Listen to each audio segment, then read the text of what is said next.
This is Blind Date Show 10, production number 91321, part 1, take 1.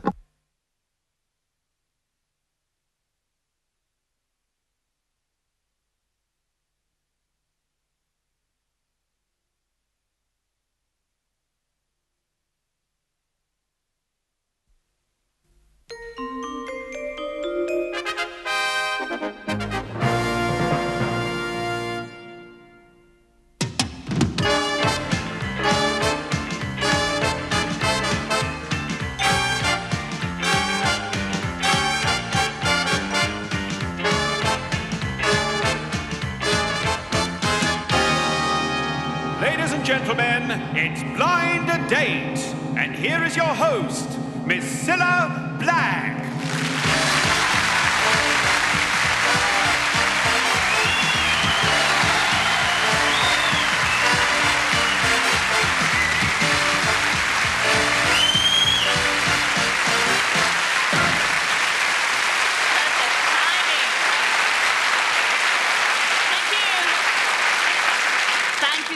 Good evening and welcome to Blind Date. Woman needs man and man must have his mate. Well, that's what the song says anyway. And that's what we aim to do on this show. So let's make a start by meeting our first three fellas looking for a mate to take on a date. Come on, let's go and meet them.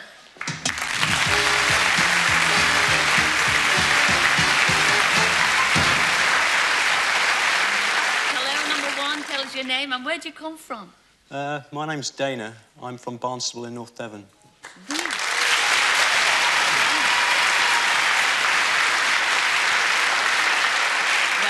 Dana, that's a very unusual name, is it, lad? Yes, I was named after a Swedish airman who knew my mother.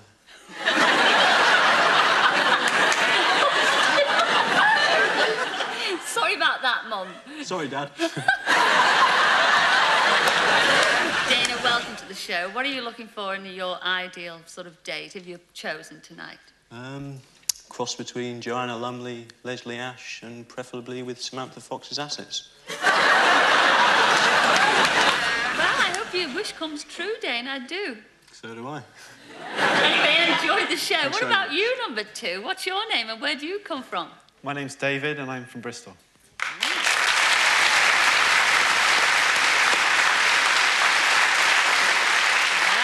David from Bristol, one of my favourite parts of the country. Have you got a job, David? I'm a design engineer for a packaging firm.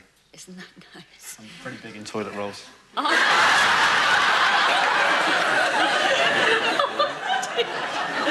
And when you're not big into toilet rolls, what else do you like to do? What are your hobbies? I'm a bit of a squash fanatic and I'm a bit of a dab hand in the cooking, I must admit.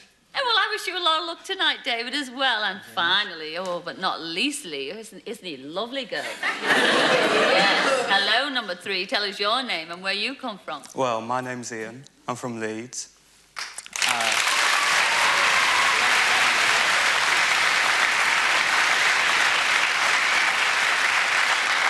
What do you do for a living? Family with me. I know, we've heard them out there. What do you do for a living? I'm a photographer PR.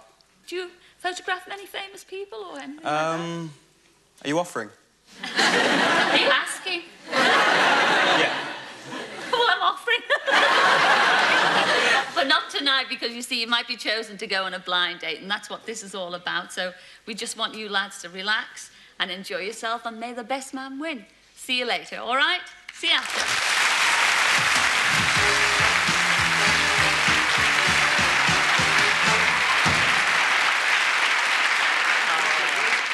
Oh, dear. Well, those are our three hopefuls, and here's the girl who has to choose one. And she's Charlotte, and she's from Berkshire. Come in, Charlotte. Come in, girl.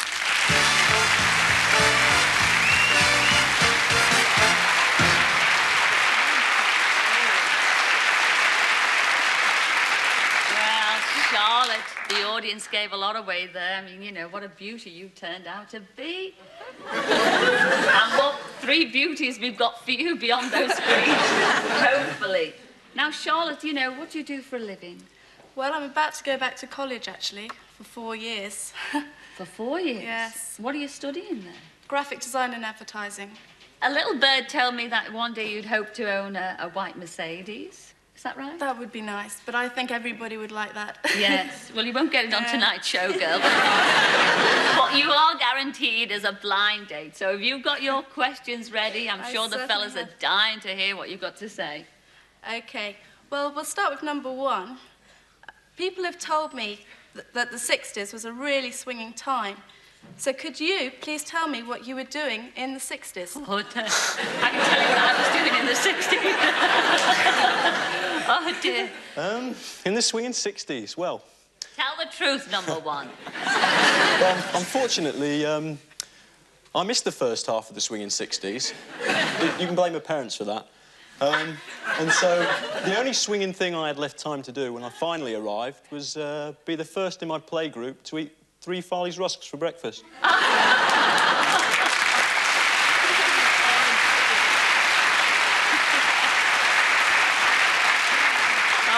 Charlotte, I remember those days well. Yes, Farley's rusks. Number 2, could you please answer that question? In the swinging 60s, I used to swing around on my baby bouncer in a doorway, I seem to remember. And also, my teddy bear took a bit of battering when I swung around on a piece of string from my bedroom window. I was a nice boy, really. Listen, I don't like this question. It shows the age. Yes, I know it does. It'll happen to you, dear, don't worry. Sorry, I didn't mean that. But I did.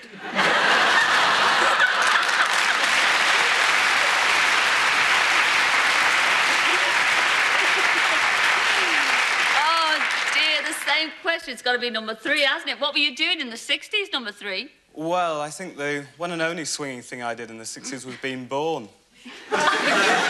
And the 60s were over before I could even count to 60. I'd say that was about it, really. OK. Number 2, we'll start with. I'd like you to imagine you're on a train, there's no corridor, and 6 bad-tempered Hell's Angels get in and sit down next to you. What do you do? Oh. 6 Hell's Angels, wow. I think, as I like my face the way it is at the moment, as I'm sure you will,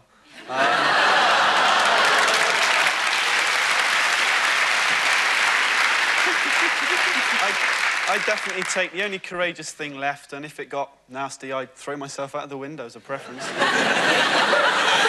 well, number 1, would you like to answer that question? Big Hell's Angels. Well, it's quite simple, really. First of all, I would draw myself up to my full 5'2". I would then take out my sausage sandwiches, hand them round, and if they did not behave themselves after that, I would give them no jam roly-poly for dessert.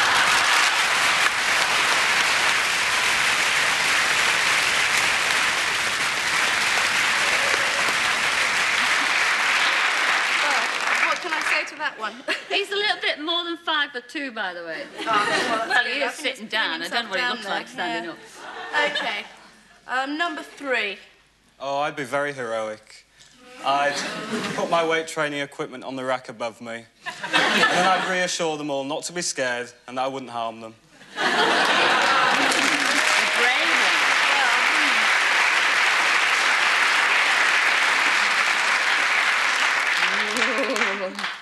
All decisions lie on this next question. Yes, you've the got last there. one. Right. For this question, you may have to remove some of your clothes. Because I believe you can tell a lot about men from their feet. So if you'd like to take off your shoes and socks... Who's that to? Well, number 1, I'd like you to describe number 2's feet for me. A little quick disrobing here. Could you all take your shoes and socks off, lad? I'll say one thing for him. His nail varnish does nothing for his outfit.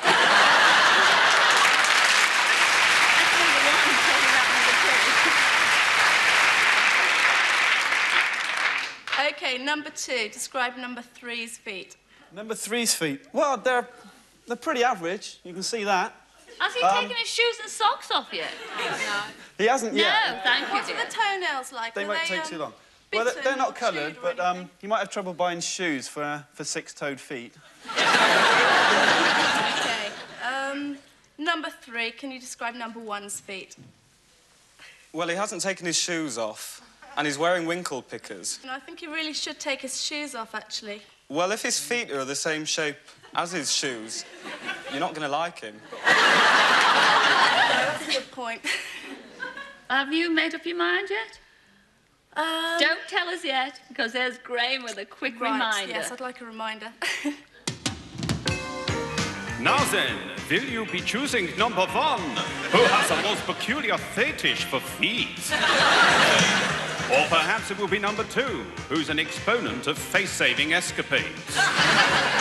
Or perhaps even number 3. The only swinging he did in the 60s was in his cot. The decision is yours.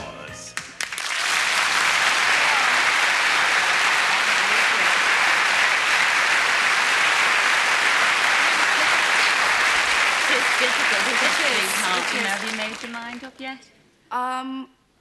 I'm very indecisive, so I think I'll go for number 2.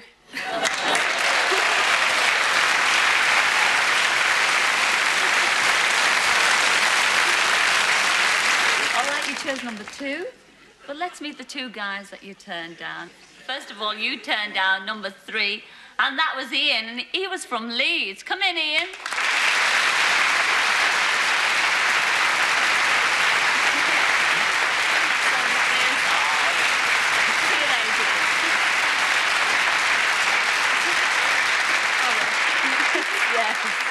Yes, as she said, you can't win them all, she said.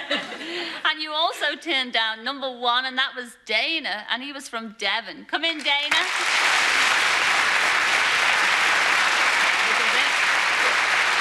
What a suave, isn't it? Oh, look at that. No, you can't. You put it down.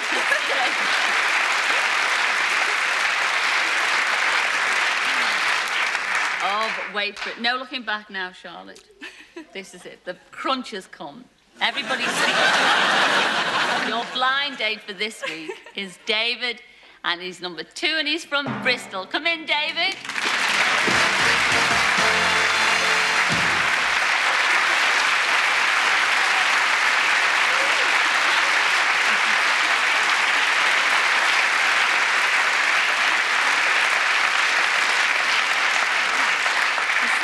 Smells very nice. Lovely. He's wearing lipstick on his face as well. That's your lipstick. Oh, Not mine. Now, you chose him. I think it's only fair she should choose where you no, go. I insist No. that he chooses, actually. Ah, well, that's very ladylike, isn't it, in this It is, women's it lib? is. You know, pick a card, any card. I'll take the middle one. All right. What does it say? A trip to the Emerald Isle.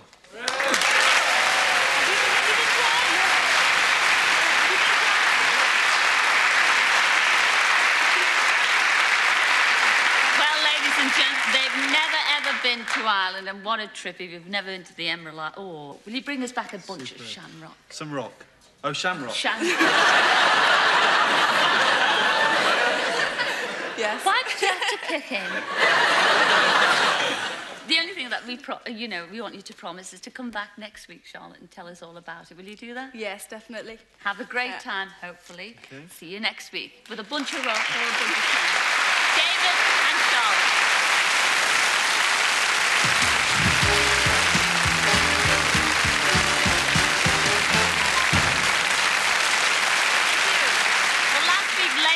Smiled on Debbie and Robin, who chose a trip to Jersey.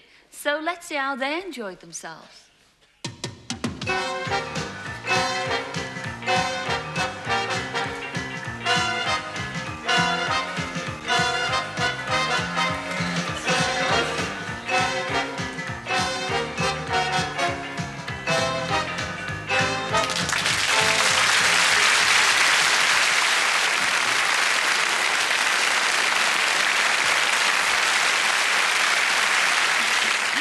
Well, Debbie and Robin, that really looked harmless fun, didn't it? But was it really? Let's find out. First thing I noticed was she was much smaller than I imagined, and she wasn't wearing a bra. Well, it didn't appear to, anyway. And he didn't quite know what to do next, so I rushed over and gave him a big kiss and a hug and said, congratulations, kid. The flight over was very calm and smooth, and there was no major events going over. It was a very short flight anyway. When we were about to take off, the no smoking sign just went bing in a very loud voice, because it's a tiny little plane. And he just shot up out of his seat. I mean, if he hadn't had a seatbelt on, I'm sure he would have hit the roof. Because he did. He just... What was that? What was that? It was hysterical. I've flown fairly regularly, probably longer distances on overall mileage, so flying didn't bother us at all. I've never met anyone who talks to their food, but Robin is sitting there, the strawberry suddenly leapt out of the dish, landed on the table, and he attacked it with a spoon, going, "You deserve to live. You deserve to be eaten." I was going, "Hello?" He was bashing the strawberry. She didn't show any signs of any humour or any comedy. I don't think she should have cracked any jokes about if anything funny was happening during the day. He's so loud. Oh, he was so loud. I could feel myself just getting redder and redder and redder. As the day went on, I didn't feel myself getting any more attracted to her, and I didn't feel the urge, say, to hold her hand or anything like that when we was walking around the island. He sort of swept me into his arms, and I do wake him a bit, so it's a pretty good thing to do. And he leapt over the stream that was running along the sand. I mean, the whole time he was moaning a bit about his shoes because they'd got all salty and wet and the leather was ruining, but he saved mine, which was a lovely thing to do. Would I like to see Debbie again? I probably won't go out of my way to see her again. It's really good fun. He's just different. And I think you have to get used to the difference, whatever way you want to take it. I mean, I thought he was hysterical. She's just a pleasant girl with no major vices.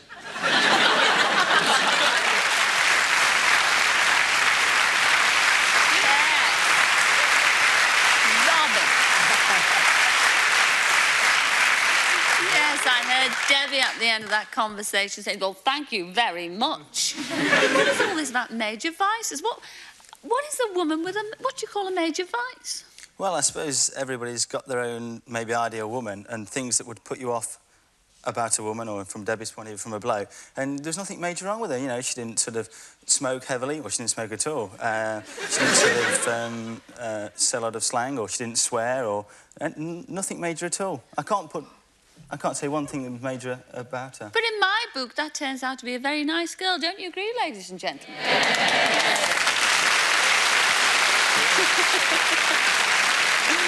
You said you didn't have a sense of humour and things like that. I mean, are you prepared? Is there anybody you'd ever see? Well, first of all, let me refute the sense of humour. I don't think he actually listened to me for the whole day. Why was that? He doesn't stop talking. I know. Oh, don't do that.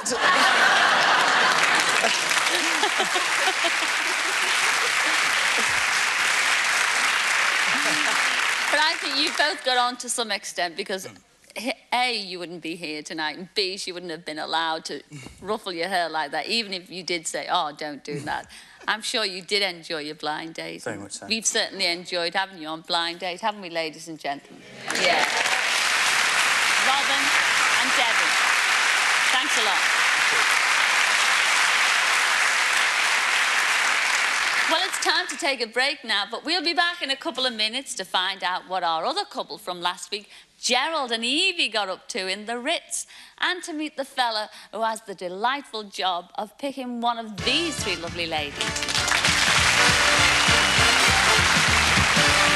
So see you later.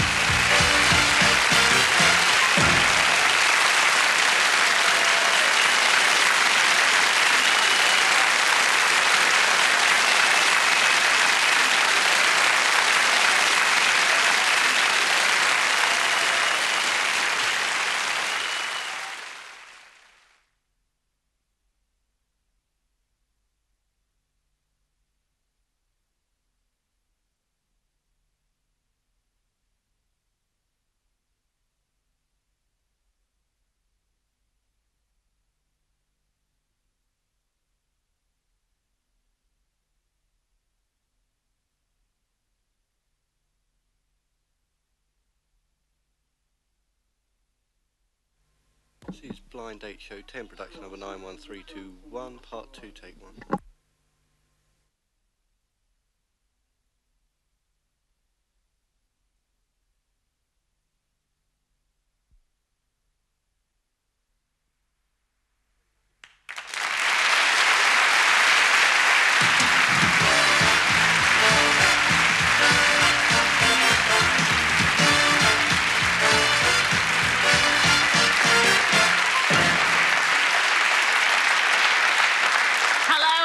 welcome back to Blind Date. Now, here's something for all you young chaps to think about. The first sign that you're getting old is when a girl says no, and all you feel is relief. Oh, Bobby knows the feeling well. Now, let's meet the three girls who are all prepared to say yes to a blind date.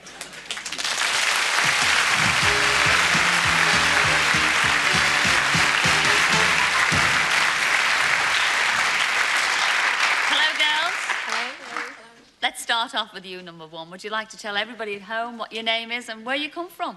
My name's Alison, and I'm from St Ives in Cornwall. My favourite part of the country, Alison. Oh, yes. What do you do in Cornwall? I used to own a riding school. I'm still doing some freelance teaching, and I'm a makeup sales rep and demonstrator. Do you travel far out of Cornwall, or...? No, if you're true Cornish, you never really go far. I mean, I'm abroad at the moment. I'm over the River Tamar. Yes, you are indeed. In England. That's it. What about you, number two? What's your name and where do you come from? My name's Karen, and I come from a little town just outside Cardiff called Selly.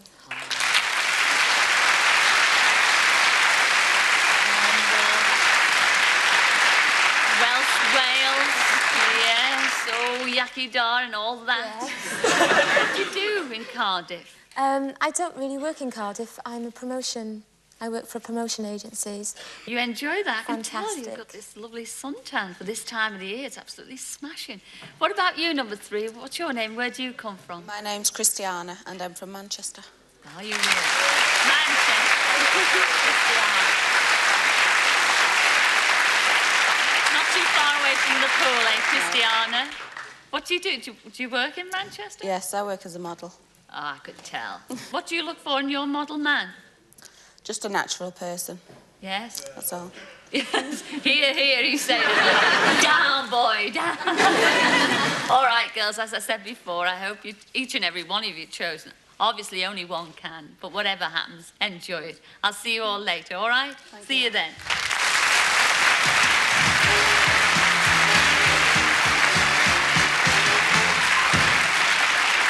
Indeed. Oh, and as the man got a marvellous choice, and the man who's waiting to pick one of those three lovely ladies is Dessa, and he's from Birkenhead. Come in, Dessa.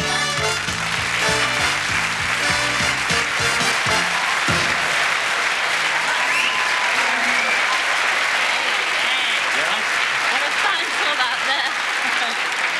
Oh, Dessa. What a fan club. Have you brought them with you, or what? No, I'm sure they all like me anyway, you know what I mean, just by me looks. I'm sure they do. Is that right? No. It's definitely not my family. Well, Dessa, never heard of that before. Well, my parents are from Ireland, really? And it's sort of like an Irish name. Yeah. Or a combination. They gave me a name that I didn't really like, and I've changed it to Dessa. It's the initials of my real name, you see. Oh, is it? But I'm not telling you my real name. Oh, go on. So don't ask me, no. We want to know his real name, don't we? Go on, Phyllis. Tell us your real name. It's not Phyllis, is it? No. It's Eamon Anthony Stephen Deary. I changed all the words around. It says Dessa, like so. Dessa? Oh, well, very And nice, I've had the name for many years, and I'm not about to change it now. Right. Have you got any questions there? I've got 3 questions here, and shall I do it now? Please do, Dessa. Right. Question number 1. If you were on a date and I was to send you to the bar to buy me a drink, and when you returned, you found me kissing another girl,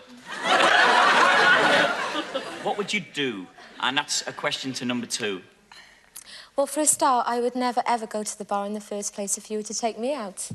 You would always have to go to the bar if you wanted to buy me a drink. Right. So it would never happen. Number 3. If I found you kissing another girl, I'd walk over very calmly and just say something like, "Don't forget you've got to get the kids up early in the morning, darling." That's a very beautiful answer,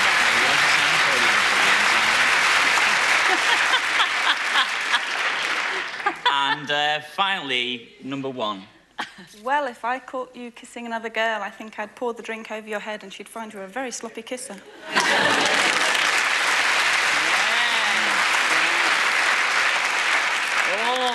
Say one thing, those 3 girls, whichever you choose, going to be a match for you, Dessa. There we are. Well, anyway, I've got question number 2, and this one could decide it for you, girls, so make sure it's a good answer.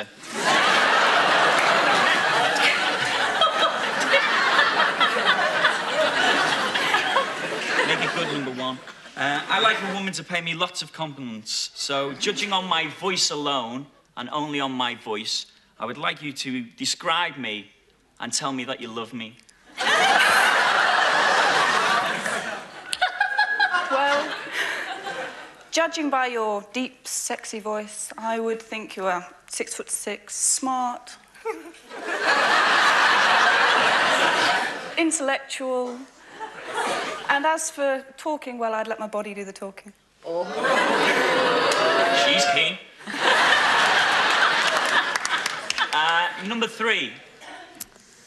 I'm sure you don't need any love from me because you sound as if you love yourself more than anyone else.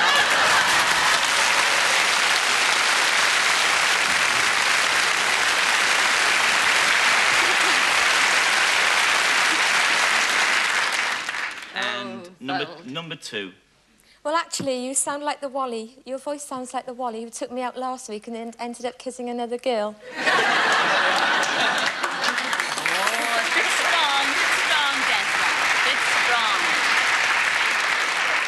I won't be taking you out next week. Well, don't decide yet because you've got one more question to ask. And the 3rd one is, I'm a bit of a perfectionist. Are you? And little things tend to annoy me. So I'd like to ask number 3, what little things annoy you? Well, little men, because I'm almost 6 foot. And number 2? I cannot stand men who pick their ears and pick their teeth, particularly with the same finger.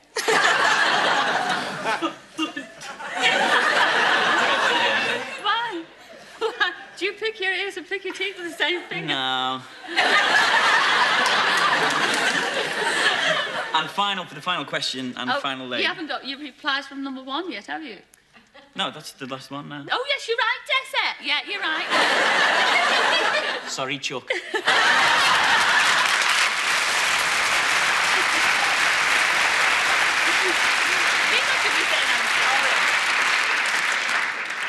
Can you remember the question, number 1? Just about. Little things that annoy me. Little perfectionists.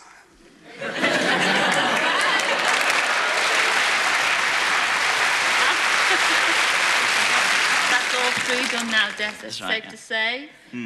Have you decided yet? Don't tell us, though. I won't tell you as yet. I think I've made my mind up yet. You have? Well, just to sway your choice, here's Graham with a quick reminder. Well, now, will it be number 1, who'd like you to be a 6'6" perfectionist, but could end up giving you a beer shampoo? Or perhaps number 2, who'd love you to pick her, but don't forget to bring your toothpick?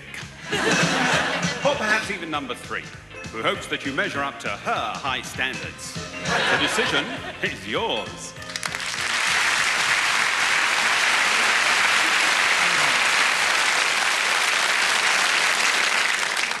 Who are you going for?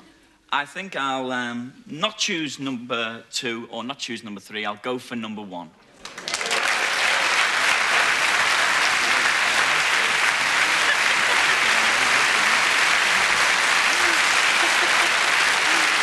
Will you be disappointed at the 2 that you turned down? And first of all, you turned down number 2, and that was Karen from Cardiff. Come in, Karen.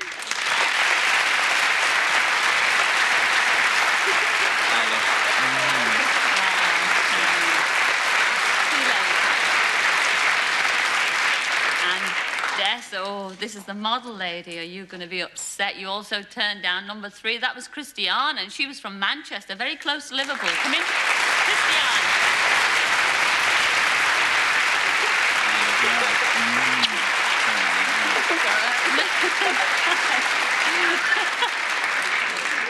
What can you say? No use lingering now. He's going, oh. I'm sure you made the right choice from great replies. Of course, you're going on your blind date with number 1, and it's Alison, and she's from Cornwall.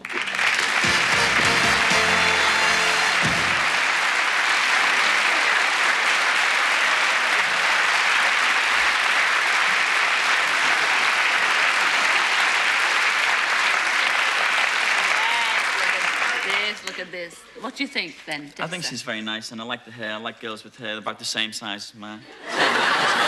Yes. And what do you think of seeing him? I think we'll be the terrible twins for the day. You reckon? I think we'll enjoy it. Well, wherever you're going, you know, I mean, really, who's going to pick, actually, Dessa? I think I'll choose. Yeah. You're going to choose? Then I can't get the blame for it. No, I'll tell you what, I'll choose and you can read it out, eh? All right. Right, That hasn't I'll been go chosen yet. This one here. Oh, you read it. Oh. You're going to love this. I am. Not a lot. A trip to Cherbourg on the QE2.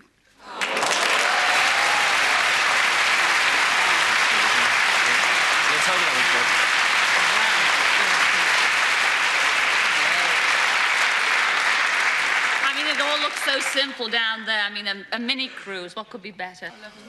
What Fantastic, Scylla. Yes. Amazing. Now, the only thing we ask is for you to come back and tell us all about it and tell us what the captain's like. I like captains on ships.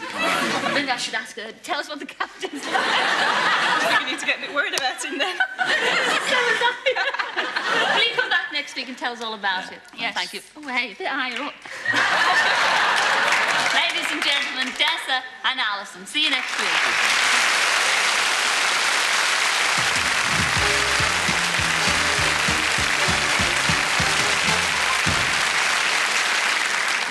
Our golden oldies, Gerald and Evie, chose to live it up at the Ritz, and they also went to see a West End show, so, well, why don't we see how they got on?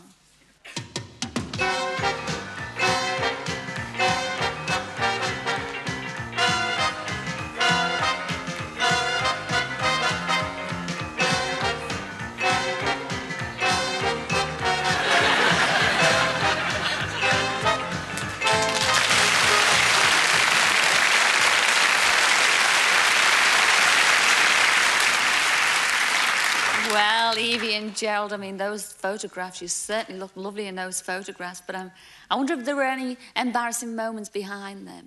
Let's have a look. When the roles came, I was impressed, of course, by the chauffeur-driven roles, and fortunately I had the foresight to go and buy a few flowers because I felt that I wanted to make Eva feel that it was her day as well as mine. And I went outside and there was the white Rolls-Royce with Gerald sitting in it. Complete with a little posy of flowers, yellow roses and white freesia. It pleased me to think that she had gone to all that trouble to make herself so presentable and so charming. He admired everything I had on all day, and I can say this, the only outfit he didn't see me in was my nightdress. One thing I'm not really proud of is the amount of food which I ate during that day. I had sufficient which would have lasted a normal person, well, myself, for a week. Gerald had a bigger appetite than me, and he could certainly drink a little more than me, because if there was anything left in the bottle, Gerald would finish it. All I knew, Evie smoked. In deference to me, throughout the whole day, she never once smoked or asked if she could smoke. And I felt that this was a gesture which only a real lady would have made. He said to me before we went on the dance floor, I have 2 left feet. And I said, don't worry, Gerald, because I've got 2 right feet, so between the 2 of us, we'll do awfully well. There isn't room on the floor to do anything very fancy, so if we just shuffle around, all will be well. I let her lead me most of the time. I managed to keep my feet off hers. Well, in fact, I looked to see if there were any marks on the shoes afterwards. There weren't. Then I said, do you want to go back and sit down? Because I thought, if he's got 2 left feet on his own admission, perhaps he isn't really enjoying this. So he said, no, I don't want to sit down because I like holding you. It was the most enjoyable sensation, I must say. I thought probably he's quite a romantic sort of man, one of the old-fashioned kind. I think he thoroughly enjoyed being in a woman's company and having a social time. I think it was very enjoyable for us both.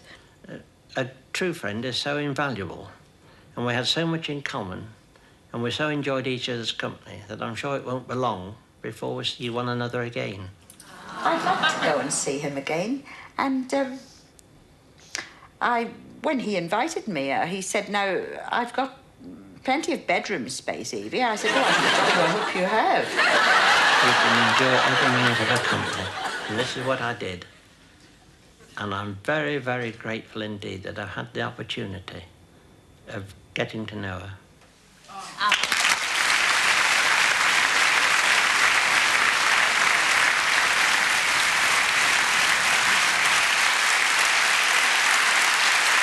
Well, Gerald, all through that film, I mean, you were talking to me at the side of your mouth saying, well, that's how I really enjoyed myself. Thank you very much. Did you enjoy it all that much?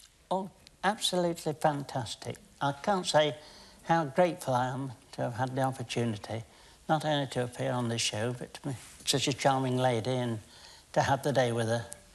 It was really something that, well, to get to 70, and it is my 70th year, it's something I shall remember for the rest of my life. Oh, isn't that nice? That's lovely. And Evie, did you tend to lead them all the way around the dance floor? Yes, it is a really bad thing of mine. I do lead people. I try to lead, yes. That's quite true. How come? Because, I mean, I lead on the dance floor, but that was because when I was at school, I was so tall, and in a girls' school, I was the... Is that the same thing? No, no. It's just that I like to do my own thing. And what about all this food that you ate, though, Gerald? Oh, when I saw that menu, it was so... This was at the believe Ritz. it, at the Ritz. There was such a marvellous choice that I felt, well, really, I must live it up. Particularly with the sweets. I'm so fond of the sweets. I couldn't make up my mind. There were these 3 sweets. There was the fruit salad, which I thought I ought to have, having had such a big meal. Yeah. And then after that, there was these rum barbars that looked so tempting. And then there was the profiteroles with the dark chocolate sauce. And Evie was going to have those, and I said, oh, just save me a little bit. Before I knew what was happening, the waiter had put all 3 in front of me. And so, well... You really enjoyed yourself? I really enjoyed it. And I did save the profiteroles till the last. But I also hear that you had a very good taste for the caviar. Did you have caviar? No, it was Evie had the caviar. Oh, Evie had the caviar. Do you like caviar, Evie? Yes, I like that very much. It's the best I've ever tasted. Well, it was the real thing, beluga caviar. Oh, well, yes, because that cost a fortune. I've only ever had the lumpfish. Yes, that's what I had before. Yes, that's quite true.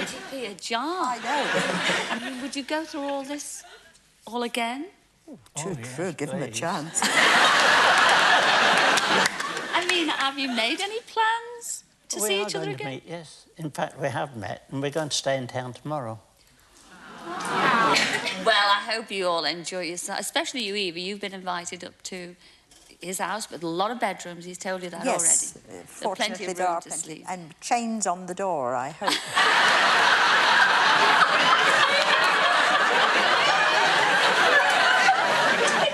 Well, whatever happens, I wish you a lot of luck for the future, and you've certainly been very entertaining. It's been our pleasure to treat you both to a blind date. Thank you very much indeed. Ladies and gentlemen, Evie and Gerald.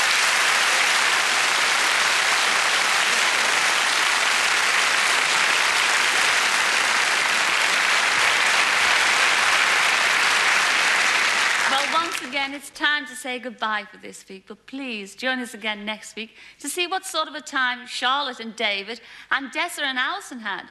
And of course, we'll be having some more blind dates. So until then, ta-ra!